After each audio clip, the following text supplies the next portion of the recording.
Ang isa pa nating nakikitang pwedeng option ditong gawin, ditong TNT Tropang Giga, kung talagang desidido silang i-trade itong si Poy Eram, ay offer yan dito sa Phoenix para kay Jason Perkins. Kapag ito ay nangyari, masasabi naman natin na medyo okay na tong trade na to. Dahil unang-una, of course, si Jason Perkins, alam natin pag yan napunta sa TNT, ang lakas bigla ng TNT. Meron kang Perkins at Oftana dun sa wings mo. And of course, si Russell at si Kelly Williams sa center. Ngayon naman si Poy Eram, magkakaroon ng legitimate big man na itong Phoenix. Kahit mawala si Perkins, magkakaroon sila ng center. Itong si Eram, actually pwede rin yan na maging forward na meron itong 3-point shooting. Alam natin maraming mga teams interesado makakuha dito kay Perkins. At isa na nga dyan, itong TNT Tropang Giga. Kadalasan naliling ang pangalan ni Perkins dito sa SMC. Pero huwag natin tulugan itong TNT dahil kinakailangan din nila syempre na magpalakas palagi dahil ang SMC ganun ang ginagawa. Ngayon, itong Phoenix, alam natin binigyan ng maximum contract itong si Perkins. Kaya hindi yan basta-basta pwedeng ma-trade o malipat kung saan mang kuponan. Kinakailangan din natin i-consider syempre na itong TNT Tropang Giga ay gagawin ang lahat para wag nang maulit yung nangyari nung huling conference na yung tatlong teams nila nalaglag lahat ng maaga at na naglaban na lamang dito sa semis at finals ay puro SMC. So kung sakasakali na makukuha nila si Jason Perkins, isang right step yan para sila ay manatiling competitive dito sa Philippine Cup. Ngayon abangan na lang natin kung papayag ang TNT.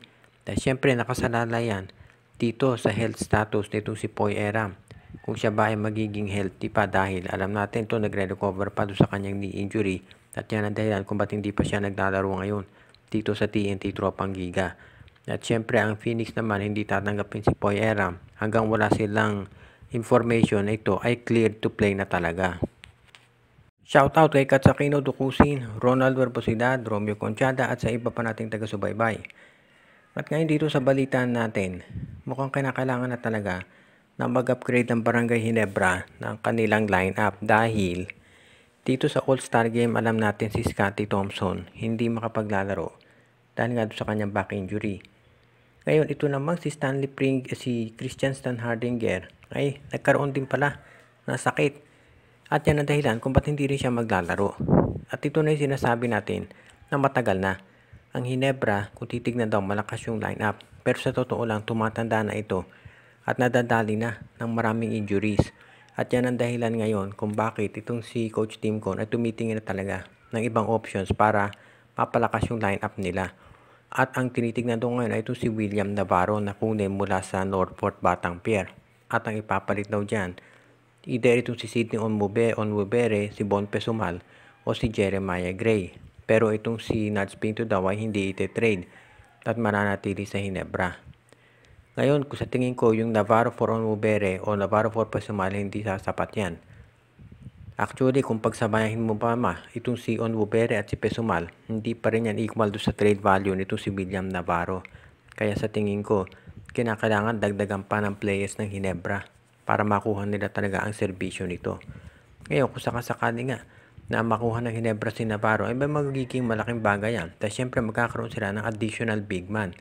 Lalo na ngayon, pwede maging maganda sa wings itong si Navarro at itong si Jamie Malonzo. Ngayon naman dito sa center nila kay Stan Hardinger, siguro kukuha sila ng backup din para dyan. Pero kinakailangan din natin siguraduhin na ang Ginebra naman of course, sa long term ang tinitignan nila kay Stan Hardinger pa rin sila. Pero kinakailangan talaga nila na magdagdag na ng mga players at mga batang players ngayon.